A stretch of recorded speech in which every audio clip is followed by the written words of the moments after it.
यह कहानी है रांची में रहने वाली रानी का, जो देखने में बहुत ही सुंदर और क्यूट थी।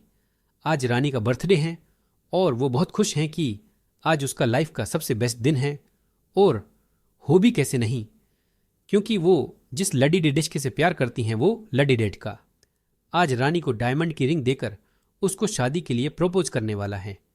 उसे पूरा उम्मीद है कि आर्यन उसे शादी के लिए प्रपोज करेगा, क्योंकि आर्यन ने रानी से प्रॉमिस किया था। रानी बेशर्मी से आर्यन का इंतजार कर रही थी। तभी दरवाजे की घंटी बजती है। रानी आर्यन को देखकर अपने खुशी को रुक नहीं पाती हैं और उसे गले से लगाकर एक प्यारा सा हक करती हैं। आर्यन, मुझे माफ करना जान, टिम आने में थोड़ा लेट होगा। रानी, अच्छा कोई बात नहीं, ये बताओ मेरा गिफ्ट कहाँ है? आर्यन एक टेडी बेयर रानी को देते हुए हैं। हैप्पी बर्थडे जान विश करता है। रानी गिफ्ट को लेते हुए, ये कहा है, मैंने तो सोचा था कि तुम हमें डायमंड की रिंग देकर हमें शादी के लिए प्रपोज करोगे, लेकिन तुम तो छोटा से टेडी बियर लेकर आए हो। रानी को मन ही मन उसे बहुत गुस्सा आया और बिना कुछ कहे सोचे समझे उसने टेडी बियर को खिड़की से बाहर फेंक दी। रानी गुस्से से लाल हो गई और बिना कुछ कहे वहां से अपने रूम में चली गई। तभी आर्यन दौड़ कर नीचे जाता है। देखता है कि उसका टेडी बेयर बीच सड़क पे पड़ा हुआ है। जैसे ही वो उसे उठाने के लिए नीचे झुकता है कि एक तेज रफ्तार से आती ट्रक ने आर्यन को कुचल देता है। आर्यन को हॉस्पिटल के लिए ले जाया जाता है कि लेकिन वह रास्ते में ही दम तोड़ देता है। रानी हॉस्पिटल पहुंचती हैं और आर्यन को इस हालत में देख रोने लगती है। उसके पास ही आर्यन का टेडी बेयर मिलता है। रानी उसे अपने सीने से लगाकर जोर जोर से रोने लगती है। तभी रानी को टेडी बेयर के पास एक बटन से दिखता है।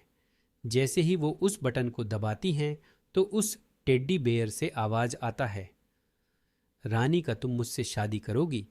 तभी टेडी बेयर के ऊपर एक हिस्सा खुलता है और उसमें से डायमंड की रिंग निकलती हैं। तब तक काफी देर हो चुका था। अब वो अपने आर्यन से कभी ना मिल पाएगी। रानी शायद ही कभी इस गलती के लिए अपने आप को माफ कर पाएगी। यह कहानी हमें ये सीख देती है कि कुछ भी हो जाए, हमें अपने प्रियजनों से नाराज नहीं होना चाहिए। उन्हें माफ करने में देरी मत कीजिए, क्योंकि इस जिंदगी का कोई भरोसा नहीं।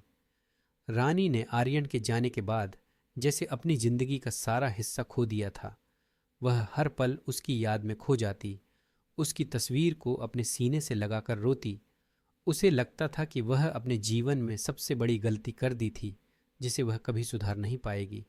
वह टेडी बियर, जो अब उसके लिए आर्यन की याद का प्रतीक बन गया था, उसे हर पल उसकी याद दिलाता। वह उसे अपने साथ लेकर हर जगह जाती, उसे अपने बिस्तर पर रखती, उसे अपने सीने से लगाकर सोती।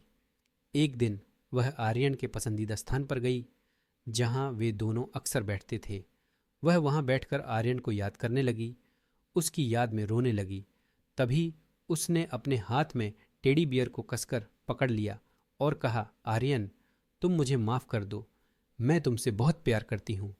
मैं तुम्हारे बिना जीना नहीं चाहती। जैसे ही उसने यह कहा, वहां एक तेज हवा चलने लगी और टेडी बियर के पास से एक कागज निकलकर उसके पैरों के पास आ गिरा। वह कागज उठाकर देखा तो उस पर आर्यन की लिखावट में एक संदेश था, रानी, मैं तुमसे बहुत प्यार करता हूँ। मैं तुम्हारे लिए हमेशा यहाँ रहूंगा। रानी ने यह पढ़कर अपने आंसू नहीं रोक पाई।